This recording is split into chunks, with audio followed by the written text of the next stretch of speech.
Hello, my name is Noah Gauntz. The title of my capstone project is Listen Up, Use of Podcasts in Environmental Education. This project was done in the context that current methods of environmental education are not effectively convincing a large majority of people of the seriousness of climate change. This is evident in the fact that a large portion of the population still cannot agree on basic facts, such as climate change is a human-caused phenomenon. In my project, I chose to analyze the podcast as an emergent educative tool in environmental education due to its recent surge in popularity, with 22% of Americans now listening to podcasts on a weekly basis. The research question I investigate is what are opportunities and challenges of using podcasts as a medium for education and outreach on sustainability and the environment? I did my internship with the UW-Bothell Sustainability Office, where I created a podcast miniseries in collaboration with a classmate also in Capstone. Our miniseries was entitled Sustainable Living and focused on personal sustainability choices.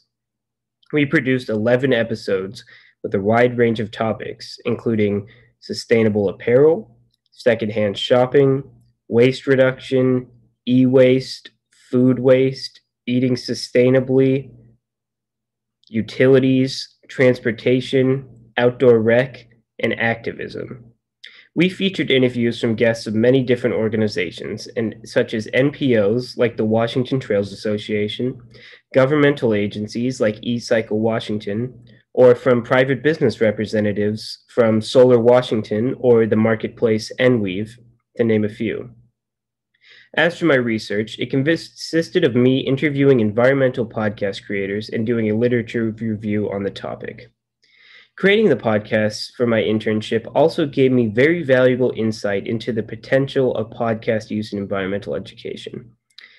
My main findings are that the podcast platform is an effective educational tool both inside and outside of classrooms in an environmental context. This was backed by multiple studies I found in which podcasts were introduced into classroom settings, such as from Vadelvec 2009, where 78% of students indicated that a podcast assignment gave them a better understanding of climate change. I also found that the activity of creating environmental podcasts itself is a highly valuable educational experience, backed by case studies in my literature review and my own findings from creating a podcast in my internship.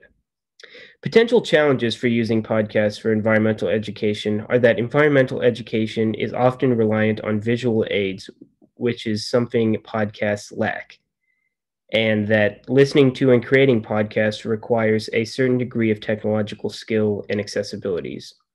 Podcasts also might not adhere to every type of learning style, as they are primarily audio based.